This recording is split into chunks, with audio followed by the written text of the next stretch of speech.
नमस्कार दोस्तों, स्वागत है आपका हमारे YouTube channel the story time पर। अगर आप अपनी ज़िंदगी में कुछ नया सीखने की चाह रखते हैं तो इस चैनल को सब्सक्राइब कर ले।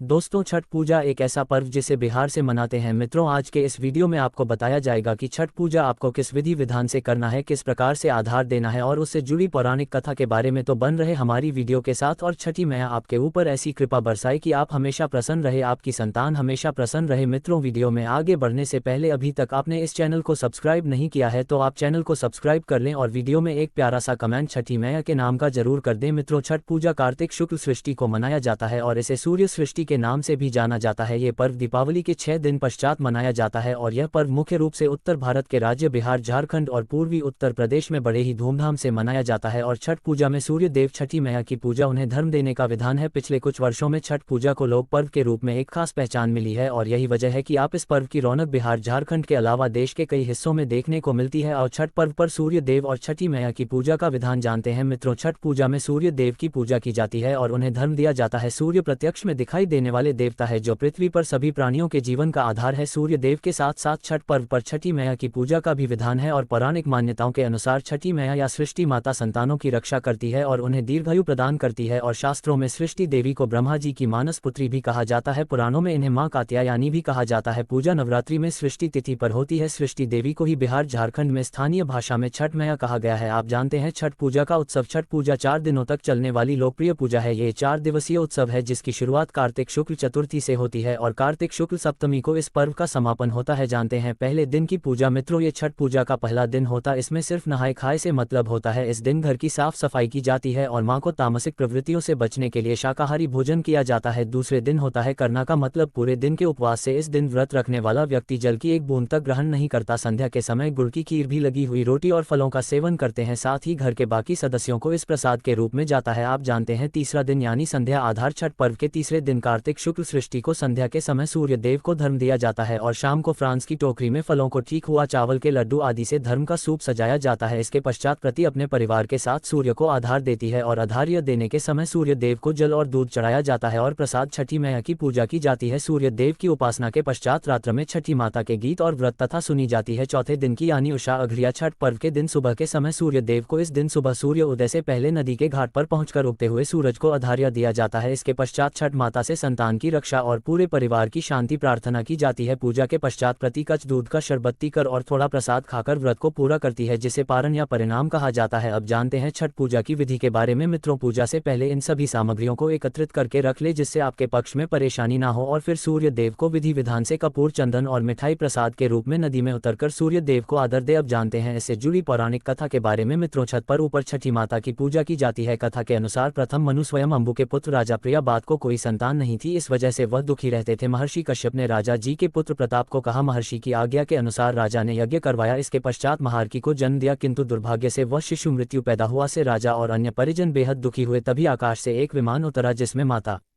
सृष्टि विराजमान थी। जब राजा ने उनसे प्रार्थना की तब उन्होंने अपना परिचय देते हुए कहा कि मैं ब्रह्मा की मानस पुत्री सृष्टि देवी में विश्व के सभी बालकों की रक्षा करती हूँ और निसंतानों को संतान प्राप्ति का वरदान देता हूँ। इसके पक्ष ने मृत शिशु को आशीष देते हुए हाथ लगाया जिससे वह जीवित हो गया। सृष्टि देवी की इस कृपा से राजा बहुत प्रसन्न हुए और उन्होंने देवी की आराधना की। ऐसी मान्यता है तभी से छठ पूजा का प्रसाद हो गया। मित्रों, छठ पूजा का संस्कृत और धार्मिक महत्व भी है। यही एकमात्र ऐसा त्योहार है जिसमें सूर्य देव का पूजन कर उन्हें धर्म दिया जाता है। धर्म में सूर्य की उपासना का विशेष महत्व है। वही एक ऐसे देवता है जिन्हें प्रत्यक्ष रूप से देखा जा सकता है और वेदों में सूर्य देवता जगत की आत्मा कहा जाता है। सूर्य के प्रकाश में कई रोगों को नष्ट करने की क्षमता है। सूर्य के प्रभाव से व्यक्ति आरोग्य, तेज, आत्मविश्वास की प्राप्ति करता है। आयुर्वेदिक शास्त्र में सूर्य देवता को आत्मा, पिता, पूर्वज, मान सम्मान और उच्च सरकारी सेवा का कार्य कहा गया है। और छठ पूजा पर सूर्य देव और छठी माता के पूजन से संतान की प्राप्ति होती है। और सांस्कृतिक रूप से छठ पर्व की सबसे विशेषता है इस पर्व की शादी की पवित्रता और प्रकृति के प्रति प्रेम। अगर कोई भी स्त्री सच्चे मन से सूर्य देवता और छठी मैया की पूजा करता है तो उसे संतान की प्राप्ति होती है। किंतु उसकी छठी मैया के प्रति जो आराधना है, जो लगाव है, वह सच्चा होना चाहिए, तभी आप संतान की प्राप्ति कर पाएंगे। तो ये थी आज की खास जानकारी। आशा है कि आज की इस प्रस्तुति में बताई गई जानकारी आपको पसंद आई होगी। हमें दे इजाजत। धन्यवाद।